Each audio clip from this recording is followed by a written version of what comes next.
बिस्मिल्लाहिर्रहमानिर्रहीम अस्सलामु अलैकुम वरहमतुल्लाहि वबरकातुहू। Welcome to online classes Iqra for boys secondary school. अज़ीज़ तलबा, हम अपने न्यूमेरिकल्स के आखिरी स्टेज पर हैं और दो न्यूमेरिकल्स हमारे रह गए हैं। आज की क्लास में इंशाल्लाह इन दोनों न्यूमेरिकल्स को हम आपके सामने पेश करेंगे।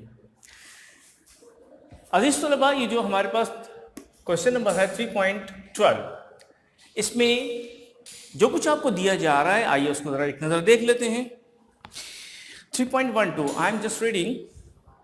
A stone is thrown vertically upward with a velocity of 20 meter per second. A stone is thrown vertically upward with a velocity of 20 meter per second. Find the maximum height reached by the stone and the total time of flight. अगर देखा जाए तो ये आपका पिछला वाला जो problem था 3.11 जैसा ही है टाइम के एतबार से कि आपको टाइम फाइंड आउट करना है। तो नीचे से ऊपर थ्रो करने में जितना टाइम लगा हमने बताया था कि उतना ही टाइम ऊपर से नीचे आने में भी लगता है।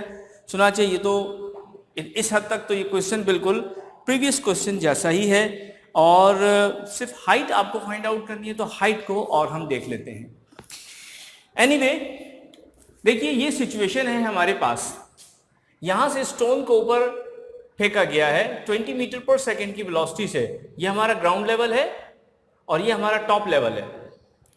यहां से इनिशियल वेलोसिटी इसकी 20 मीटर पर सेकेंड इसको प्रोवाइड की गई। यहां से स्टोन ऊपर की तरफ जा रहा है और यहां पे पहुंच के ये स्टोन हमेशा स्टॉप होगा, तो इसकी फाइनल वेलोसिटी 0 मीटर पर सेकेंड हो जाएगी। उसके बाद ये वापस नीचे आ रहा है।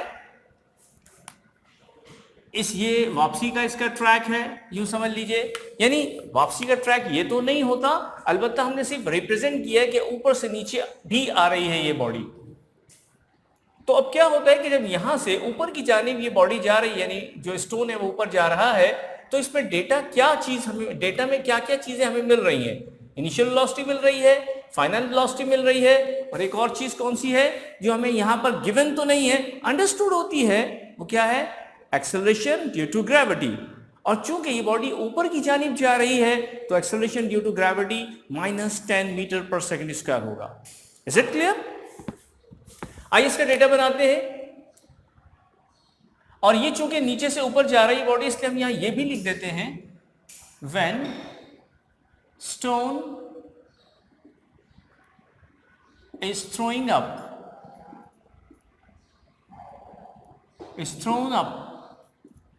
When stone is thrown up, तो उसके बाद अब क्या डेटा हमारे पास आ रहा है? VI इक्वल्स टू 20 मीटर पर second, VF equals to 0 metre पर second, G equals to -10 metre पर second square. But we have to find the time T and the H height. ठीक है, ये दो चीजें हमें फाइंड आउट करनी है। चलिए इसको नंबरिंग कर देते हैं, नंबर 1 एंड नंबर 2। ये दो चीजें हमें फाइंड आउट करनी है। अब दो चीजों के लिए हमें देखना ये पड़ेगा, अगर फर्स्टली हम टाइम को कैलकुलेट करने की कोशिश करते हैं तो H को आप हाइड कर दीजिए, समझ लें कि H है ही नहीं। अब आपके पास क्या है? VI, VF, G और T। H को मैंने कहा ना कि इसको हाइड कर दीजिए, छोड़ दीजिए इसको, बाद में जब कैलकुलेट करने जाएंगे फिर देखेंगे क्या करना है। तो ऐसी इक्वेशन देखनी है जिसमें ये चार फैक्टर्स हों और मिसिंग फैक्टर H ना हो। जिस तरह हमने पिछले क्वेश्चन में आपको ये बात बताई थी, उसमें भी H नहीं था, तो हमारे पास फर्स्ट इक्वेशन यहां पर वैलिड होती है इस क्वेश्चन के लिए, टाइम फाइंड आउट करने के लिए। चुनाचे VF equals to VI plus GT वो इक्वेशन है जिसमें H आपको नजर नहीं आ रहा, और वैसे भी हम इसको H को इस वक्त कैलकुलेट नहीं कर रहे हैं, हम सिर्फ टाइम को कैलकुलेट कर रहे हैं। तो अगर हम फर्स्ट इक्वेशन ऑफ मोशन लगाते हैं तो VF की वैल्यू है हमारे पास, VI की वैल्यू मौजूद है, G की वैल्यू अंडरस्टूड है, T यहां से हम फाइंड आउट कर सकते हैं। एक बात याद रखिएगा कि मैथमेटिकल इक्वेशन में अगर आपके पास चार फैक्टर्स हों और उसमें से 3 नोन हो, तो जो अननोन एक फैक्टर है वो फाइंड आउट किया जा सकता है। अगर किसी मैथमेटिकल इक्वेशन में 5 फैक्टर्स हैं और 4 नोन हैं और 1 अननोन है तो आप उसे फाइंड आउट कर सकते हैं। क्लियर? तो इस तरह से हमारे पास ये जो इक्वेशंस में भी 4 फैक्टर्स आ रहे हैं, VF, VI, G and T. 3 factors are known to you but the time is unknown and you can find it. Solution के बाद हम लिखते हैं according to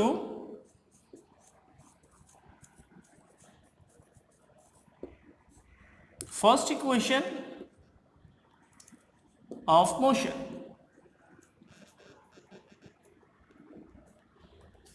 first equation of motion, Vf equals to Vi plus Gt.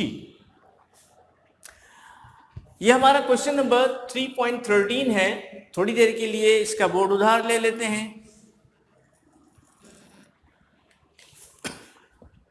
अच्छा, Vf equals to Vi plus Gt। Vf हमारे पास 0, अब मैं values put करने लगा हूं। Vf की वैल्यू 0, Vi की वैल्यू 20 प्लस Gt का मतलब ये हुआ -10 multiply by time. And in the similar way, जैसे हमने पिछला क्वेश्चन अटेम्प्ट किया था, यहाँ पे 20 plus into minus minus 10 t आ गया। और फिर इसी तरह से जिस तरह पिछला क्वेश्चन किया था 10t को यहाँ ले आते हैं, 10t पॉजिटिव हो गया equals to 20 and t is equal to 20 divided by 10, that will become again t is equal to 2 second. Again मैं इसलिए कह रहा हूं कि पिछले क्वेश्चन में भी टाइम इत्तेफाक से 2 सेकेंड ही आया था कैलकुलेशन। अच्छा, ये तो आ गया हमारे पास 2 second and this is final time t when the stone is throwing up। ठीक है, तो ये हमारे पास टाइम t की वैल्यू आ गई है। अच्छा, उसके बाद वो कहता है कि हाइट कितनी है, हाइट कितनी है। यहां पे आपको ये भी बताते चलें कि उसने हमसे ये भी कहा है और टोटल टाइम ऑफ फ्लाइट मांगा है, तो उसको भी 2 से मल्टीप्लाई करेंगे तो आपके पास टोटल टाइम आपके पास आ जाएगा। ठीक है, अब हम यहां पे अगर टोटल टाइम फाइंड आउट करते हैं इसका, hence total time of flight is equal to 2 multiply by T. 2 multiply by T, आपको पता है हम क्यों कर रहे हैं ये? नीचे से ऊपर जाने का टाइम, ऊपर से नीचे आने का टाइम डबल हो जाएगा। 2 multiply by time is 2, that is 4 second. तो टोटल टाइम हमारे पास फ्लाइट का जो आ रहा है वो है 4 सेकेंड। एक काम तो मुकम्मल हो गया कि टी की वैल्यू हमारे पास 4 सेकेंड आ रही है। अब देखना ये कि एच कितना होता है। अच्छा, एच के लिए आपको मालूम है कि अब आपके पास क्या क्या चीजें मौजूद हैं, हम यहां पर मार्क कर देते हैं इसको। हमारे पास एक तो Vi मौजूद है, ओके, Vf मौजूद है, ओके, G मौजूद है, ठीक है, टाइम भी मौजूद है हमारे पास। अब हमारे पास 4 चीजें मौजूद हैं, 1 2 3 4। और मैं आपको मजे की बात ये बताऊं कि जब आपके पास 3 की जगह 4 चीजें नोन हो जाएं, 4 फैक्टर्स नोन हो जाएं, तो फिर आप एक इक्वेशन की जगह 2 इक्वेशंस के ऑप्शन पे जा सकते हैं। आप 2 इक्वेशंस कोई सी भी उन दोनों में से इस्तेमाल कर सकते हैं जो आपको आसान लगे। जैसे मिसाल के तौर पे अब हम h फाइंड आउट करने जा रहे हैं, तो उस इक्वेशन में h मौजूद होना चाहिए ना, इसमें तो h है नहीं, तो हम इसको तो यूज ही नहीं कर सकते। अब हम इसको यूज कर सकते हैं और इसको यूज कर सकते हैं। मेरी बात समझने की कोशिश कीजिए। मैंने आपसे ये कहा कि जब भी हम किसी न्यूमेरिकल को सॉल्व करते हैं तो हमारे पास 3 फैक्टर्स नोन होने चाहिए, 4th फैक्टर आप फाइंड आउट कर सकते हैं। दिस इज यूजुअल वे। लेकिन अगर किसी क्वेश्चन में 3 वैल्यूज की जगह यानी 3 फैक्टर्स की जगह 4 फैक्टर्स आपको मिल जाएं, जैसे कि 3 तो हमें गिवन थे, Vi, Vf और G, लेकिन T हमने यहां निकाल लिया, तो ये 4था फैक्टर हो गया हमारे पास। अब ये 4 फैक्टर्स हमारे पास हैं। इन 4 फैक्टर्स के साथ अब हमारे पास ऑप्शन बढ़ गया। h फाइंड आउट करने के लिए हम 2 इक्वेशंस हैं हमारे पास, कोई सी जो आसान लगे हम इस्तेमाल करेंगे। अब जैसे यहां पे आप इसकी देखें, फर्स्ट इक्वेशन तो यूज हो नहीं सकती, वजह ये कि इसमें h है ही नहीं, लेकिन सेकंड इक्वेशन में h आ रहा है, थर्ड में h आ रहा है, तो दोनों में से कोई भी इक्वेशन इस्तेमाल की जा सकती है। चलिए हम ऐसा करते हैं कि थर्ड इक्वेशन इस्तेमाल कर लेते हैं। मैं थर्ड इक्वेशन इसलिए कह रहा हूं कि अब तक हमने थर्ड इक्वेशन इस्तेमाल नहीं की है अब तक के न्यूमेरिकल्स में, ये फ्रीली मोशन वाले क्वेश्चंस में। तो चलिए हम थर्ड इक्वेशन इस्तेमाल करते हैं।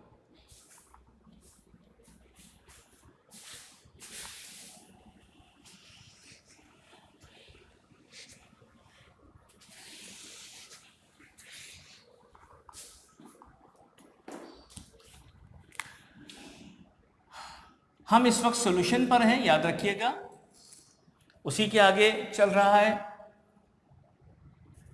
अकॉर्डिंग टू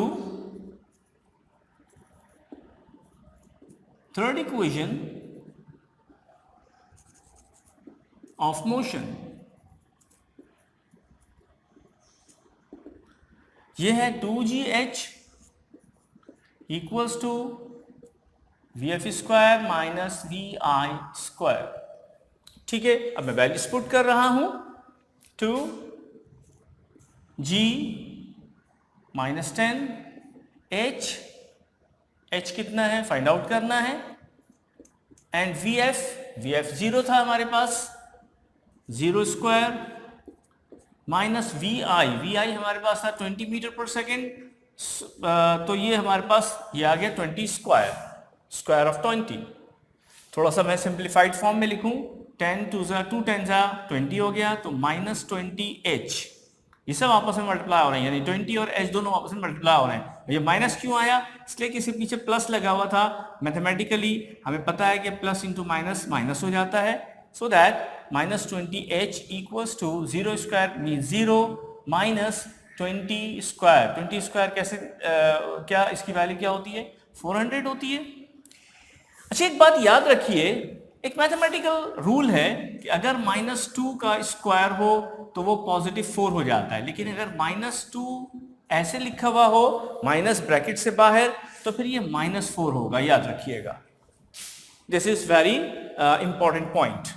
अच्छा, अब जब हमारे पास ये बना -20h, ये 0 तो खत्म हो गया, तो ये बन गया -400, और उसके बाद ये जो पूरा का पूरा ये -20 है, h से मल्टीप्लाई हो रहा है, तो ये वहां जाके डिवाइड में चला जाएगा, डिनोमिनेटर में -400 डिवाइडेड बाय -20। माइनस को माइनस से कैंसिल किया जा सकता है, क्यों? इसलिए कि ऊपर एक नेगेटिव वैल्यू है, नीचे भी एक नेगेटिव वैल्यू है, और जब ये नेगेटिव वैल्यू से डिवाइड होती है, तो जिस तरह मल्टीप्लीकेशन में माइनस इंटू माइनस प्लस का एक इंपैक्ट, एक असर आता है, बिल्कुल इसी तरीके से ये डिवीजन भी उसी रूल के तहत पॉजिटिव हो जाता है। चुनाचे ये हमारे पास कितना क्या वैल्यू आ रही है? 2 1 2 2 तो h इज इक्वल टू कितना आ गया हमारे पास? 20 metre. So that the second answer is 20 metre. हाँ, अब एक बात और है कि हम यहाँ रिजल्ट लिख देते हैं, जब एक से ज्यादा वैल्यूज किसी न्यूमेरिकल में आ जाए तो उसका एक कंबाइंडली एक रिजल्ट लिख देना चाहिए। हैंस टाइम हमने निकाला, total time is equal to 4 seconds, and height is equal to 20 metre. ये हमारे पास फाइनल आंसर आता है। ठीक हो गया। अच्छा, अब आते हैं नेक्स्ट क्वेश्चन पे, 3.13। आइए इसको जरा रीड आउट कर लेते हैं। A stone is dropped from the height of 40 meter. A stone is dropped from the height of 40 meter. ये एक हाइट है 40 मीटर की, इसके टॉप से एक स्टोन नीचे ड्रॉप किया गया है। ठीक है, अब उसने ये कहा है कि ये इसका टाइम आप फाइंड आउट कीजिए, यहां से यहां तक कितना टाइम लगेगा, और वीएफ जो फाइनल वेलोसिटी है यहां पर स्ट्राइक करने वाली, वो आप फाइंड आउट कीजिए। तो अजीज तलबा, हमने अब तक जितने प्रॉब्लम्स किए, न्यूमेरिकल्स किए, मैं ये समझता हूं कि ये न्यूमेरिकल अब आप लोग करने की एबिलिटी रखते हैं। चुनाचे हम ये चाहेंगे कि ये न्यूमेरिकल आप अपने तौर पे हमें करके दिखाएं।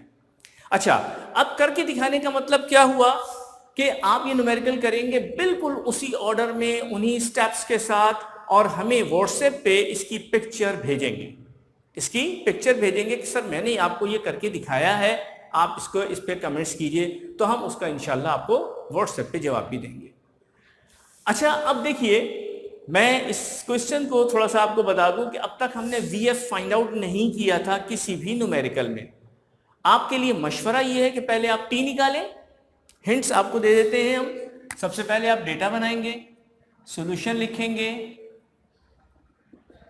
ठीक है, फिर इक्वेशन डिसाइड करेंगे कौन सी इक्वेशन लगती है, लेकिन ये किसके लिए, फॉर टी। सबसे पहले आप टी के लिए कैलकुलेट कीजिए, फिर जब टी की वैल्यू आपके पास आ जाए तो फिर आप इक्वेशन डिसाइड कीजिए किसके लिए, वी एफ के लिए, ठीक है। तो इस तरह से इन स्टेप्स के साथ जब आप इसको सॉल्व करेंगे आसानी से ये सॉल्व हो जाएगा। अजीज तलबा, ये हमारे 3 चैप्टर फिजिक्स के आज कंप्लीट हो चुके हैं अल्हम्दुलिल्लाह। और इन 3 चैप्टर्स के साथ आपको जो चीज़ें याद करनी है, हम अगले वीडियो में आपको वो तमाम चीज़ें बताएंगे जो इन 3 चैप्टर्स की आपको याद भी करनी है, तैयार करनी है, एग्जामिनेशन पॉइंट ऑफ व्यू से आपके लिए बहुत अहम होंगी। इजाज़त दीजिए। अस्सलामु अलैकुम व रहमतुल्लाहि व बरकातहू।